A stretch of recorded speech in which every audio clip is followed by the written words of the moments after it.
தமிழகத்தின் பல்வேறு பகுதிகளில் தென்மேற்கு பருவமழை தொடங்கிய நிலையில் நீலகிரி மாவட்டத்திற்கு ரெட் அலர்ட் கொடுக்கப்பட்டது. இந்த நிலையில் நீலகிரி மாவட்டம் உதகை அருகே கல்லடி மலைப்பாதையில் ராட்சத மரம் விழுந்து போக்குவரத்தானது பாதிக்கப்பட்டுள்ளது. இதுகுறித்தான கூடுதல் விவரங்களை வழங்குவதற்காக நமது செய்தியாளர் அன்பழகன் இணைப்பில் இருக்கிறார்.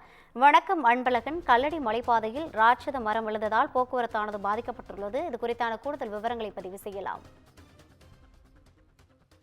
வணக்கம் ரவினா. வானிலை ஆய்வு மையம் மலை மாவட்டமான நீலகிரி மாவட்டத்திற்கு இன்று மற்றும் நாளை ஆகிய 2 நாட்களுக்கு ரெட் அலர்ட் மற்றும் மிக கனமழை இருக்கும் என எச்சரிக்கை விடுத்திருக்கும் நிலையில் உதகை, நடுவட்டம், அவலாஞ்சி, எமரால்ட் அதன் சுற்றுவட்டார பகுதியில் காலை முதலே காற்றுடன் கூடிய மிதமான சாரல் மழை பெய்து வருகிறது. இந்த நிலையில் உதகையில் இருந்து மசனகுடி செல்லும் கல்வெட்டி மலைப்பாதையில் கனமழை காரணமாக ராட்சத மரம் விழுந்து 1 மணி நேரத்திற்கு மேலாக போக்குவரத்து பாதிப்பு ஏற்பட்டுள்ளது. மரம் இன்னும் அகற்றப்படாததால் மலைப்பாதையில் இருபுறமும் 3 கிலோமீட்டர் தூரம் வரை வாகனங்கள் அணிவகுத்து நிற்கின்றன. இதனால் உள்ளூர் மக்கள் மட்டுமின்றி சுற்றுலா பயணிகள் நடுவழியில் தவித்து வருகின்றன.